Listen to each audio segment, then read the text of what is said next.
In the winter of 2009, a piece of software was released on the internet. Digital money called Bitcoin. Like throwing water on burning oil, it ignited. And this is the biggest story of this decade. Bitcoin sent shockwaves through the world, spreading like a wildfire and disrupting everything it touched. Nobody knew what it was, nobody knew how to value it, and nobody could control it. And like any new technology, it came with pushback. The whole Bitcoin market is about $1 billion. It's a novelty for the geek squad.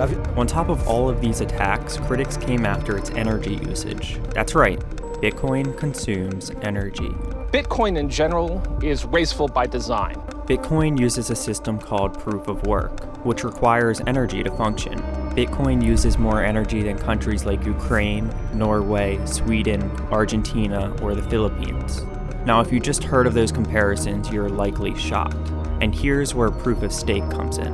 I think great things are on the other side. So number one is obviously proof of stake.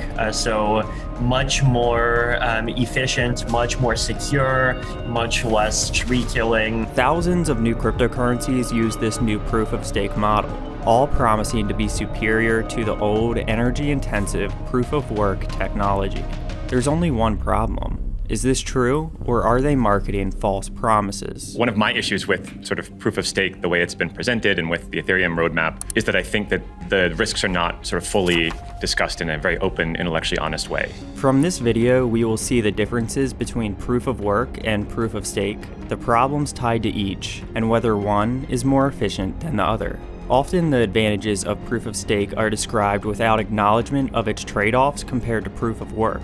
To understand these trade-offs, we must first break down what proof of work is. The Bitcoin network is programmed to create a new block every 10 minutes and add that block to the blockchain. A new block is produced by a Bitcoin miner, contributing processing power to solve a cryptographic puzzle that the previous block created. At this point, the miner can package thousands of Bitcoin transactions into that block. That's how transactions get settled. The YouTube channel 3 Blue 1 Brown explains the other half of proof of work in this short clip. Earlier, I said that the proof of work might be to find a special number so that the hash of the block starts with 60 zeros. Well, the way the actual Bitcoin protocol works is to periodically change that number of zeros so that it should take, on average, 10 minutes to find a new block. So as there are more and more miners added to the network, the challenge actually gets harder and harder in such a way that this miniature lottery only has about one winner every 10 minutes. What 3 Blue 1 Brown just described is known as the difficulty adjustment, which occurs automatically every 2 weeks. This difficulty adjustment ensures the supply of Bitcoin remains limited. Value investor and podcast host Preston Pish explains why a difficult supply issuance is important for Bitcoin. When I think about what worked historically before we even went into a digital space, the reason gold works so well is because it's really kind of hard to find an ounce of it in the Earth's crust because of the distribution of it and whatnot, the amount that there is. So when you look at why gold served a purpose, it's very obvious from a scarcity standpoint why. And then you look at the work that had to be performed with a shovel or whatever in order to pull it out of the ground. It makes sense real fast as to how it basically achieved its value. Just like gold mining, Bitcoin miners put forward work or energy in order to mine new Bitcoin. And just like people value gold due to its rarity, people value Bitcoin because it's scarce and difficult to find. This process is known as proof of work. Millions of machines use electricity to apply processing power to guess the answer to a cryptographic puzzle left by the most recent block. This may seem like a waste of energy, but it's what keeps the system decentralized. No central authority determines a valid set of transactions. The more energy that Bitcoin uses, the more secure its latest transactions are against most types of attacks. Many non-Bitcoin blockchains have been victims of 51% attacks, where a single entity temporarily or permanently gains control over 51% of the processing power on the network, and uses that majority of processing power to reorganize blocks and perform double spend transactions. This shows Bitcoin's energy usage compared to the energy usage of some of the copycat networks. Those other blockchains only have 1% or less of Bitcoin's total processing power. So if just 1% of Bitcoin miners decide to do a 51% attack on either of those two hard forks, they can. However, the same is not true for the other direction, since the Bitcoin network uses far more energy. That shows the importance of network effects and why Bitcoin's energy usage has kept it secure. Bitcoin's energy usage can also benefit our global power grids, as macro investor Lynn Alden explains. I think actually when we look out longer term, the kind of the direction that we're going, I think in proof of work, assuming these systems continue to be around for quite a while, is that you'll see increasing integration between miners and the energy producers themselves. We already see, for example, early signs of co-location, where you have an energy producer. Could be solar, could be hydro, could be whatever, and they have Bitcoin miners on site. They often will contract with a miner to co-locate them, but they could easily do it in a vertically integrated model where the way that the grid works, and this is something that a lot of kind of environmental criticisms of proof of work don't understand, is that the electrical grid naturally has to overproduce electricity, right? Otherwise, if we didn't have extra productive capacity, then turning on the marginal laptop would cause a brownout, right? So we have to have this spare production always going into the network, and then we have to have a way to drain out excess power that's being produced but not consumed. And it's actually this really kind of tricky balancing act. And so proof of work systems are actually a really good load balancer, where if you're, the type of energy source that doesn't have full control over your production. Maybe you're a wind farm, maybe you're a hydro dam, maybe you're solar, or maybe you have just kind of your nuclear plant that just kind of has like continuous power, but maybe the demand is fluctuating throughout the day, right? So it's more demand at evening, less demand other times. And so I think over time, we're going to see that the cheapest source of electricity is that virtually zero cost stranded energy. And the best ones to harness that are the producers or people that contract directly with the producers and go on site. And so I think over time, that's what basically makes it as kind of diversified as possible. And right now, I think, last I checked, the biggest Bitcoin mining facility in the world is like 1% of total hash rate. It's already kind of a structurally decentralized system. And I think it only gets more so as you increasingly incorporate that into production. Since its inception, the Bitcoin network has operated using proof of work with no plans to change. The Ethereum network also operates with proof of work, but it has future plans to switch to a proof of stake system. But what is proof of stake? Proof of stake is a system where cryptocurrency holders stake their coins, use them to vote on the valid blockchain, and get rewarded with more coins for successfully creating new blocks. So instead of committing electricity to create new blocks, they're committing their stake of coins. Proof of work is simple, because there's no need to punish bad miners that try to validate the wrong blocks that don't fit to the rules of the node network. Their punishment is that they spent electricity on blocks that weren't valid, thus losing money. They self-inflict their own wound, so it rarely happens. Proof of stake is more complex because there is no connection to real-world resources. Without a connection to real-world resources, like energy, stakers can attack the blockchain without any punishment. Proof of stake works around this problem by taking away stakers' coins if they vote improperly. This solution comes with a few trade-offs, one being complexity.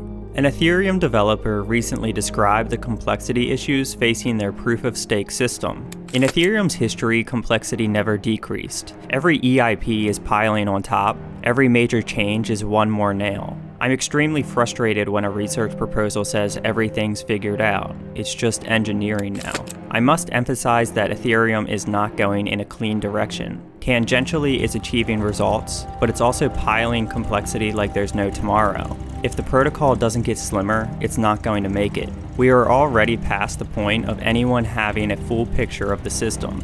This is bad. I can't say what the solution is, but my 2 cents is to stop adding features and start calling, even at the expense of breaking things. There are less and less people knowing and willing to piece together a broken network, and each change pushes more away. The last sentence should be taken seriously. A lead developer of Ethereum basically said if the protocol continues to get more complex, less and less developers will be able to grasp its complexity, putting the system at risk. Samson Mao, a developer in the Bitcoin ecosystem, describes this complexity issue from another perspective. There's a lot of problems with proof of stake, why it cannot work. And if you fix one of the problems, you create another problem. So the general trend is for proof of stake proponents to create a very, very complex system so that the flaws cannot be easily identified. So proof of stake is a more complex system that will take away stakers' coins if they vote improperly, and has ways of checking to see if they are voting on multiple chains. Another developer for Ethereum, Ben Edgington, explains the long-term challenges that Ethereum has faced as it undergoes its multi-year shift from proof of work towards proof of stake. The reason it's taken a while, we've relied on proof of work in Ethereum for 5+ years, is that proof of stake is complicated. Proof of work is fundamentally very simple. It's easy to analyze, it's easy to implement and deploy. And proof of stake has a lot of moving parts. You can code up a proof of work algorithm in 100 lines or so. Our current clients are, 100,000 lines of proof of stake. And I think the theoretical foundations for proof of stake have taken time to mature. It's not obvious how to make it robust. There are attacks like long-range attacks and things which just don't exist in proof of work that we've had to think through and come up with solutions to. So that's just taken time. So meanwhile, we've relied on the tried and tested proof of work algorithm, and it served Ethereum well. Besides this larger complexity, trust, and attack surfaces, another risk with proof of stake is centralization. With a proof of stake system, the more coins you have, the more voting power you have. And those with the coins are also the ones earning the new coins from staking. Since they don't need to expend resources to stake, they can increase their overall staking amount by earning ongoing coins from staking rewards. So basically that would be like a political system where the more money you have, the more power you have. And in addition, for every $100 you have to vote, you would get paid $1 from the government for voting. So let's say there's a high school teacher with $20,000 in net worth. If she voted with all that money, she would get $200 from the government for voting. Whereas if you had somebody like Jeff Bezos with $200 billion in net worth, if he voted with all that money, he would get $2 billion from the government for voting. So by a factor of 1 million, Jeff Bezos would be a more valuable citizen than the high school teacher, and he would get paid a factor of 1 million more by the system for already being wealthy. Eventually, power would likely consolidate, with a handful of multi-billionaires controlling most votes and ruling everything. If it gets too centralized, that kind of defeats the purpose of a decentralized blockchain. Instead, that proof of stake system mainly works well for stakes in centralized private property, like corporations. In a corporation, each share is worth a vote for proposals and board seats, since the owners decide what the company will do in proportion to their ownership. So suppose they are more like a corporation. In that case, the proof of stake model isn't bad for cryptocurrencies to use for experimentation. In fact, proof of stake can increase the cost of attacking the protocol, since attackers would need to acquire a lot of the coins. But of course, they'll be prone to centralization, but that can be okay if there's competition. If their service isn't good, people can go elsewhere. The creator of Proof of Work, Adam Back, describes why he thinks Proof of Work outperforms Proof of Stake when trying to be a money-like asset. It's a system that works because money has a cost. I think money that doesn't have a cost ultimately ends up being political in nature. So people closer to the money, so-called Cantillon effect, are going to be advantaged. People with the purse strings to create more money have enormous political power. Lynn Alden also takes a similar stance to Adam Back, saying why she thinks proof of stake mimics stock-like assets more than monetary assets. Right, so if we're talking about what makes a good money, it's something that is inherently simple and inherently small node decentralized proof of work, basically the leanest code you can get and distributed among as many machines as you can get and as immutable as you can get. Whereas as we layer things on top of it, like proof of stake adds a lot of code complexity. It also makes it, use my prior example, more like volatile memory than non-volatile memory. It needs to be continuously live in order to function as intended. And so when you layer those things on top of it, I would say that takes away a monetary premium, and then you can argue that it adds equity value, right? So for example, when we look at Apple stock, right? So we look at Apple stock over the long term, like this kind of meme of ultrasound money for Ethereum. You have this thing where it's mostly focused on whether it's inflating or deflating and what percentage, right? So for example, Apple stock is actually one of the most deflationary assets around. It's got a 4.5% average annual deflation rate over the past 10 years. They decreased their share count from 26 million to 16 million. And that's, of course, one of the factors for why they did well on a per share basis. But at the end of the day, what it comes down to, because they're an equity, it's the attractiveness of their ecosystem for customers, right? So it's not about how many shares they have, because you have other ones like IBM that are also rapidly reducing their share count, but because their ecosystem's unhealthy, they're not really accruing that value to shares overall. And so I think when it comes down to kind of what is trying to be money, the thing that does almost nothing other than just be money is the best money. And something that tries to do multiple things, including proof of stake as one of the components, inherently gives it less monetary premium. In a proof-of-work system, power is distributed between miners, developers, and individual nodes. Your ability to be a miner is based on your ability to put forth money and find low-cost electricity. Rather than the original miners having an advantage and increasing their advantage over time, new miners have a technical advantage over existing miners because they buy newer machines with more processing power. If you bought a mining rig 4 years ago, and I bought one right now, I have a bigger advantage, or I can capture more coins. That's rare that the new entrant has an advantage over the old entrant, right? So like you came into it 4 years ago. It's harder for you to capture and mine the coins than it is for me. And I think that what that does, when you look at proof of stake, it's a little bit different. If you had first access to the coins, you now have an advantage over somebody who's now just coming in that's trying to capture them and employ them into the network. And so from this system, Bitcoin mining businesses, old and new, are all in constant competition with each other. This is opposite to proof of stake, where there is no competition. Once you have ownership of the tokens, you can keep that power in the system forever. Plus, Bitcoin developers went to great lengths to make it easy and cheap to run a full node, which allows any user to audit the entire blockchain and reject blocks that don't conform with the rules of the network. As a result, the real power rests with the nodes rather than the miners. If miners try to collude and mine invalid blocks, the node network simply rejects those blocks. So this system is similar to the US Constitution, where it has three branches of government. You would have the executive branch, the legislative branch, and the judicial branch. These branches would have the ability to overrule each other in certain contexts. And in addition to this overruling, they would have staggered term limits. So this is by design. You wouldn't want political people to have power forever. You would want to vote them out of office in favor of newer people with new ideas.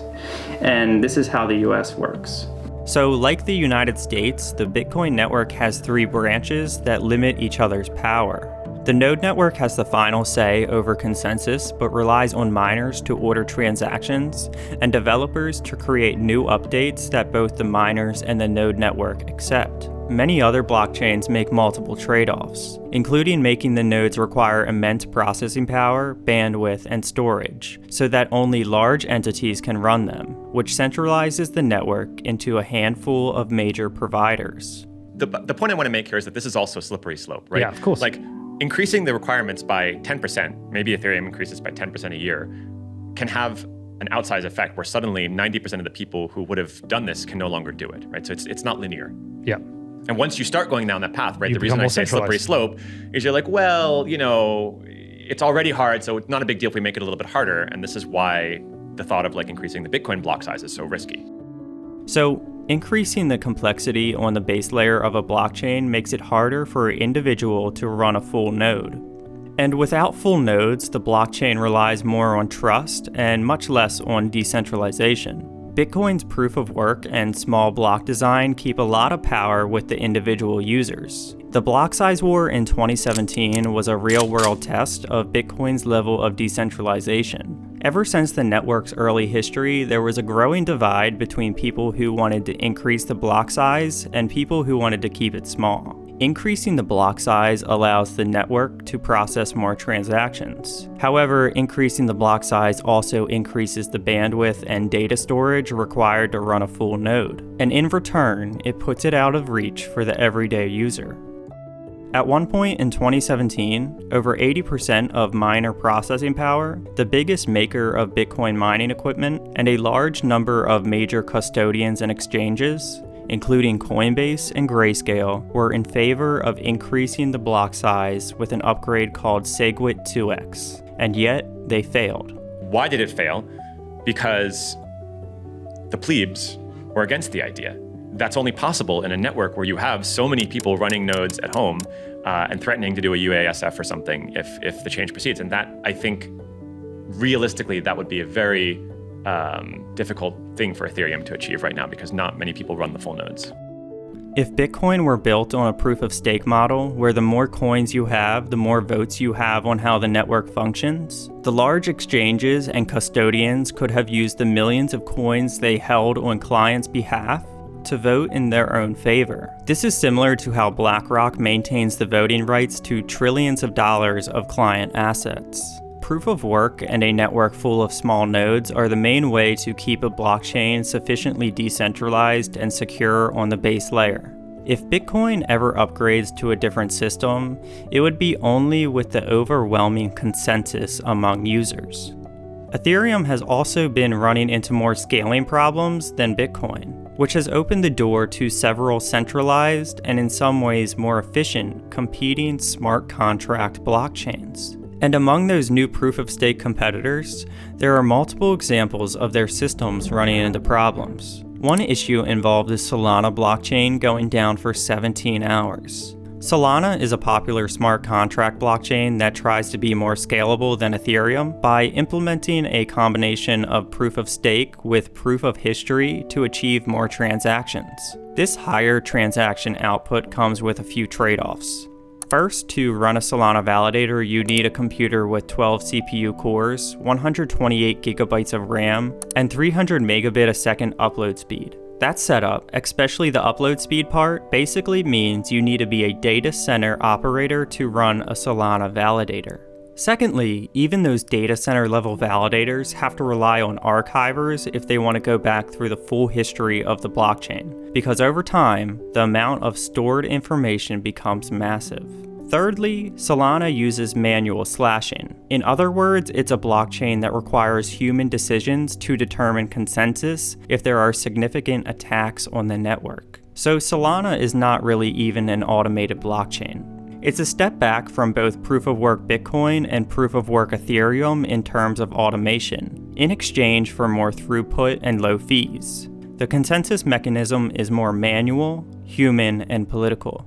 Smart contract platforms tend to move towards greater and greater centralization because the more centralized they are, the more efficient they are, and users want efficiency. I've not gone to the step of saying that people should have Ethereum, and it's because of that centralization problem, that essentially it's this environment where you're changing the engine of a car while you're driving it. So they're going to change from proof of work to proof of stake. It's been delayed for years, and because it's a hard problem. It's a very hard problem. They keep changing how they're going to scale it. There's been inventions over the past 4 or 5 years that have changed some of their base case for how they're going to scale their protocol.